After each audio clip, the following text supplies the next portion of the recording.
You open your eyes in a one-room hut. No glass in the window. A cough echoes down the lane. Someone else's. Then closer. The floor is packed dirt, damp from last night's rain. Call it the year 1350.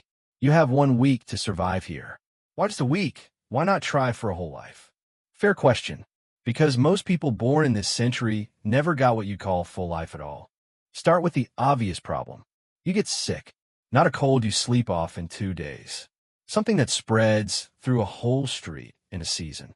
In 1347, ships from the Crimean port of Caffa docked in Sicily. They carried rats, fleas, and a bacterium called Yersinia pestis. Within 4 years, the Black Death killed 1/3 to 60% of Europe. Historian Ol Benedicto calculates 60%, roughly 50 million people. London buried close to half its residents between 1348 and 1350. Mass graves went up outside the city walls at East Smithfield to handle the bodies. Doctors tried to help. Mostly, they made things worse.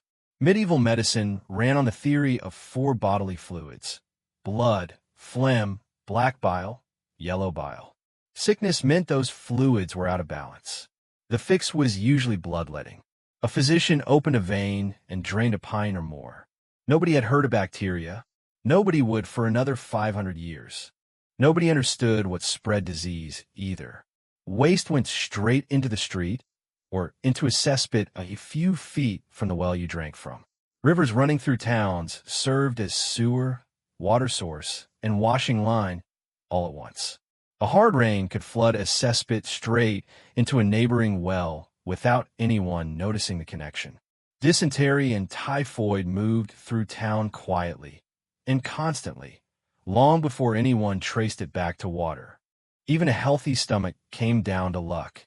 In the summer of 1315, relentless rain hit northern Europe and rotted the crops standing in the field. The Great Famine dragged on for 2 years. It killed 10 to 15% of the English population before disease even had a chance to join in. Grain reserves ran dry. Prices climbed until bread was out of reach for entire villages. Even the food that made it to your table came with a catch. Grain was ground between stone querns, and tiny fragments of that stone ended up in the flour. Every loaf of bread wore your teeth down a little more. Archaeologists find heavy tooth wear and abscesses in adults nowhere near old age. There was no dentist to fix it. An infected tooth could turn into blood poisoning, and blood poisoning could kill you. Say you dodge the plague, the famine, and the toothache. You still have to get through childbirth, work, and old age on medieval terms. A study of the manor of Halezoen found well-off peasants averaging about 50 years of life. Poorer tenants averaged 40. The most destitute cottagers closer to 30. For women, every pregnancy carried real danger. Some estimates put the risk of dying in childbirth as high as 1 in 20 in a world with no antibiotics and no surgery to fall back on. The bones back this up. Excavations at St. Nicholas Shambles in London uncovered over 200 skeletons from the 11th and 12th centuries. 94% showed signs of malnutrition. A 2025 study used dentine analysis on medieval remains and found that going hungry as a child left a mark that surfaced decades later, raising the risk of death in middle age, even in people who made it through childhood fine. Say your body holds up. The people around you might not.